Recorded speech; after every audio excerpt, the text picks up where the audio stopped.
I think the people spreading it, I don't think it's intentional. I think people are emotional. There's a lot of anger and rage, and when they hear a claim about the other side, they want to spread it quickly so the world can see who they're up against.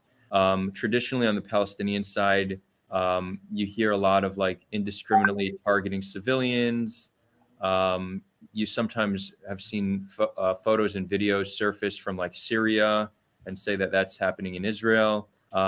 Specifically, this time around, there's been a few claims on the Israeli side that have really spread like wildfire. And then when people are called out about them, they don't retract them.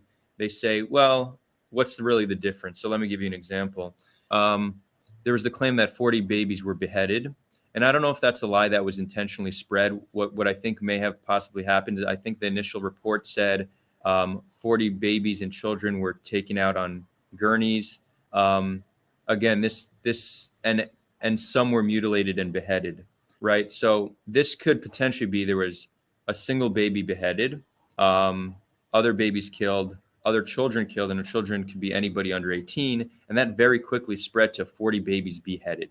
Now, once people pushed back and said this didn't happen, then instead of acknowledging that they spread misinformation, they said, well, what's really the difference between 40 children killed and 40 babies beheaded? And it's true that on a moral level, it's not much of a big difference. But that being the case, be accurate with your information, because the second you're caught spreading misinformation, you lose credibility on any other claim you're going to make. And actually, after that, any anti-Hamas claim you make or somebody else makes will be questioned more. So it's not really about there being much of a moral difference. It's more about if you want people to take you seriously, if you want people to listen to your claims, you should be accurate with how you're reporting it. I yesterday had a live stream with a friend from Gaza, and I made a false claim. I said so far around 1,000 civilians have been killed.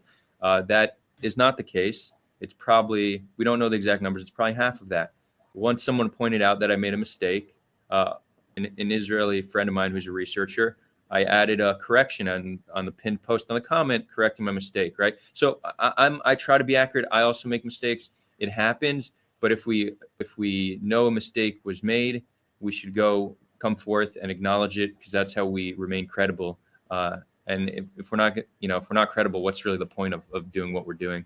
In terms of it being a lot of outsiders, yeah, there's people like, online influencers. This is the hot topic today. So they want their likes, their clicks, they want to increase their following. So everybody's taking an opinion. Everybody wants to be involved in some way and, be part of this.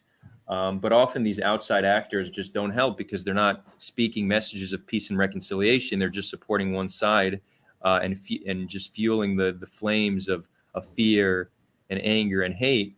So my what I would say to outsiders is, if you're not going to be a voice of reason, a voice of peace, then sit down and shut up.